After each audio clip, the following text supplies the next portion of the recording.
आमच्या पेशंटचं नाव मोहनराव गायकवाड. आम्ही इथं महिन्यापूर्वी आलो होतो. एंजिओग्राफी केलेली आहे इथं.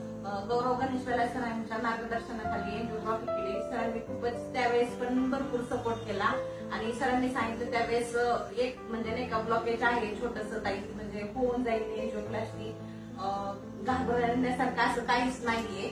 मी स्वतः माझ्या मार्गदर्शनातून तुमची केस हँडल करू शकतो. मग सरांवरती म्हणजे त्यावेळेसच खूप विश्वास बसला आणि आता पण खूपच एंजिओप्लास्टी झाल्यानंतर ना तर 100% विश्वास बसला की असं वाटतं की आमचा पेशंट म्हणजे नाही का एंजिओग्राफी बी झालेली नाही, एंजिओप्लास्टी बी झाली नाही, असा ठणठणीत आहे. जे पहिले होते तेच आता आहेत. इतका छान सरांचा अनुभव आला की सरांनी जे काही केलं म्हणजे एंजिओप्लास्टी करताना ते मला स्वतः प्रत्यक्षात आतमध्ये येऊन एंजिओप्लास्टी झाल्यानंतर सरांनी म्हणजे कॉम्प्युटरद्वारे सीडी हे करून दाखवलं की आम्ही कशाद्वारे काही म्हणजे नाही का एंजिओप्लास्टी केली. त्याचं खूपच छान मार्गदर्शन सरांनी आम्हाला केलं.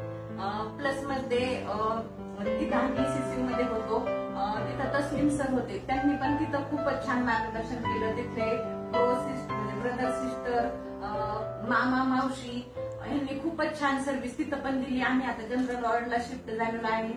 जनरल वॉर्ड मध्ये सुद्धा ब्रदर सिस्टर, मामा मावशी आणि इथले जे डॉक्टर्स आहेत, नर्सचा स्टाफ आहे, त्यांनी पण आम्हाला खूपच छान मार्गदर्शन, प्लस मध्ये त्यांनी खूपच छान सेवा दिली. कॅन्टीनचं सुद्धा फूड म्हणजे जेवण जे आहे ते खूपच छान आहे. त्यांची सर्व्हिसेस पण वेळेवरती आहेत. मागवलं तरी 5-10 मिनिटात ते आम्हाला इथं आणून सर्व देतात.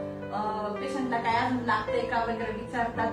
हे असं कुठंच दिलं जात नाही आणि कुठंच अशी सेवा केली जात नाही. आम्हाला एकदम असं घरच्यागत वाटलं. आणि मेन म्हणजे ह्याचं सगळ्याचं श्रेय आम्ही PRO नझीर मॅम यांना देऊ शकतो. कारण त्यांनी आमचं एवढं म्हणजे मार्गदर्शन करून म्हणजे तो डॉक्टरांपर्यंत, नर्सपर्यंत आणि स्टाफपर्यंत पोहोचवण्याचा प्रयत्न केला.